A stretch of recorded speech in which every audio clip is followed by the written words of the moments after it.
ever asked the question, I wonder how many teachers are going to leave this year? And have you ever asked the question, well, maybe if the school district would pay them more, then maybe they would stay? You know, I've asked myself that question more than once. And I've always just tried to figure out what I could do. So, that's just something that happens this time of year. But things did turn around. And I had the first indication that things would turn around when I remember my head custodian, Mr. Johnson. He came to my office with a smile on his face and he said, nobody asked for boxes. So I looked at him perplexed. I said, what are you talking about, Mr. Johnson? Nobody asked for boxes. He said, the way it goes is this time of year, teachers start asking for boxes because they're about to leave. And guess what? Nobody is asking for boxes. So I said, oh my goodness, that means that the teachers are not going to leave. Well, I understood what I did and I understood what I needed to do. And I want to share that with you today. So our topic is critical ways for principals to develop and retain good teachers. Now, I want to welcome you to Principals on the Come Up, where we transform schools into hallelujah success stories. My name is Barbara Polk, and I am known as a turnaround principal. So each week I come on, I ask the question, or I set out to get the question answered, how the average principal gets to the level they know that they can. They know that they can do what it is that they have been assigned to do. So if you're out there, I want you to go to the chat, go to the comment section, and I want you to tell me who you serve, whether you are a principal or whether you're assistant principal or whether you're just a parent who's interested in how things operate. And I also want you to take a minute to share this with another principal or another colleague, because there's some principals out there who really need this information, because we are in the business of transforming schools and transforming principals into hallelujah success stories. As a new principal, it was really tough for me. I didn't know what I would do because I wasn't finding the teachers that I needed. My school was a low performing campus and nobody wanted to come there. It had a terrible reputation. So I would use the teacher list that they would send me from the alternative certification programs. I would use the referrals from human resources. I would use the list of applicants that I had interviewed at the job fair, but I didn't have any luck getting and retaining those teachers. But I figured out 3 ways that I could help those teachers and also help my students and help the community develop into a school where people were proud, where the community was proud. And there are 3 distinct things that I did that helped to turn that school around. And the first thing is that we've had focused interaction on our teachers. The second thing, we made sure we had a productive climate. And the third thing was strategic management. Because all of those things just don't happen by themselves. You have to have a plan and you have to have a system in place. So why focused interaction with teachers is critical? Well, the first thing you want to do, it seems like it's just common sense, but you have to observe your teachers. Now, as a new principal or as a returning principal, there are so many things that you are doing. You're planning for state assessments, and you have human resources coming at you saying, we need your recommendations for renewing contracts. And you say, okay, well, I really don't know whether I'm going to be able to recommend the right person, or this person doesn't have the credentials that I thought they were going to get. So I just don't know what to do. So in order to keep you from being frantic and having those kinds of issues going through your mind, along with everything else that you have to do as a principal, you are going to have to develop your teachers. And the first way to develop your teacher is by observing your teacher. So when you observe your teacher, you are coaching your teacher. You're helping that teacher understand data. You're helping that teacher understand those metrics. Remember when you took your exam and you studied all of the practice material you had for your data understanding? It was clear because you were just using some data that wasn't attached to anybody. However, your teachers are using data that is attached to the students that they're teaching. And it is critical, principals, for you to get those teachers coached. It is critical for you to get those teachers to understand the data and to get them comfortable where they can understand the data. The second thing is that we have to change the environment. You have to create a productive environment for your teachers. And the way you create a productive environment for your teachers is to build teacher leadership. So how do you build teacher leadership? Well, you simply build teacher leadership by collaboration, by letting them lead something, giving them the steps that they need. We know we talked about communication, and we have to understand how to communicate with our faculty and with our staff. And we know that there's certain ways that we communicate with different types of people. Different types of adults have different communication styles, the same way our students have different learning styles. So we have to build that collaboration. We have to build that teacher leadership, get them to do something that they can be successful at. Will they make mistakes? Absolutely. They will make mistakes, just like us. You know, when we learn and we're building, they will make mistakes. But we as principals have to be there to support them. You also have to build a sense of trust. If your students and your teachers and your community do not trust you, you are not going to be a successful school.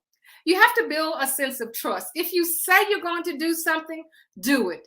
If you say you're not going to do it, don't be wishy-washy and changing your mind. If you have a situation with central administration where they have told you to do something that's just the opposite from what you are doing on your campus, you have to be there to stand for your teachers and stand for your students and figure out a way to balance everything. That is how you create a positive climate on your campus. The next thing is that you have to be committed towards school improvement. Your teachers have to understand your vision. If you are a school that is in need of improvement, or if you are a school that just needs improvement, as all schools do, all schools are working towards that. You have to be committed towards the school improvement. That is how you change the climate. Everybody has to understand that these are the things that we need in order to improve our school. And we have to be committed. Committed simply means that we are there through thick and thin, through the ups and the downs, because we are committed to seeing this school improve. And that's how you empower your teacher leadership, by being there for them, giving them the support that they need. You are empowering those principals, those teachers. You are giving them professional development. You are giving them mentorship. And mentorship simply means I am there to support you. If you have a teacher on your campus and you see that teacher is a dynamic teacher and there's an opportunity for you to showcase all of their talents, you become a mentor for them. And you say, I've submitted your name to present at such and such a conference. And I trust you, and I've observed you. I know just what you can do. And I want other people to see that you are a person who is committed to our vision. the other thing is that you're going to have to be focused on the social emotional support of your students. Your students will support you, and you have to support them in social and emotional respects. Not only your students, but also the social emotional things that support your teachers. That is how you create a productive climate on your campus. And the third, and probably the most critical way to develop your teachers and to retain good teachers is to know how to strategically manage your resources. Now, your resources are your time, your resources are your talent, your resources are your funding. You have to strategically manage your resources. Now, we talked about getting into classrooms and observing your teachers. Well, that isn't something that happens by accident. You have to have something in place where you can focus on the time to support instruction. We've talked about in the past about something like a Trello board or something like Slack or something that you have in place where you can strategically say, this is what I have to do today. Even if you have decided that I'm going to visit 5 classrooms a day. Now, you may be able to follow one of your little troublesome students, and you don't have to be in that classroom 30 minutes. You can be in that classroom 5 minutes, 10 minutes. Remember, you are focusing on one area with that teacher. If you see that they are developing, you want to move them on up to proficient. And you and that teacher, the support that you're giving them, you are working on that area to move that teacher to that next level. And it doesn't take but 5 or 10 minutes. Then go back to whatever you have planned and then follow the schedule of your little loved one and see how he operates or she operates in those classes, and then see how the teacher's instruction is. So you're going to have to focus your time. You're going to have to be strategically managing that resource, and that's your resource for time. And the other thing is that you are going to have to manage your decisions about hiring. So once you do get to the position that you do have teachers coming to your school, you do have people wanting to submit their application to come to your school because of the success that you have had, and because you have developed your other teachers will encourage your teachers from another school, another district. They can say, I'm really enjoying it over here at this school. And I understand we're going to have an opening in math. And I certainly would want you to come here because you get the support that you need. Your principal lifts you up and gives you leadership opportunities. So you're going to have to make strategic decisions about hiring these people. And then you're going to have to make a decision about where you're going to place them. Now, I know it seems very, very simple. So, well, we have an opening in ELAR. They're certified in ELAR, so I'm just going to place them there. Well, maybe you need to look at your entire department.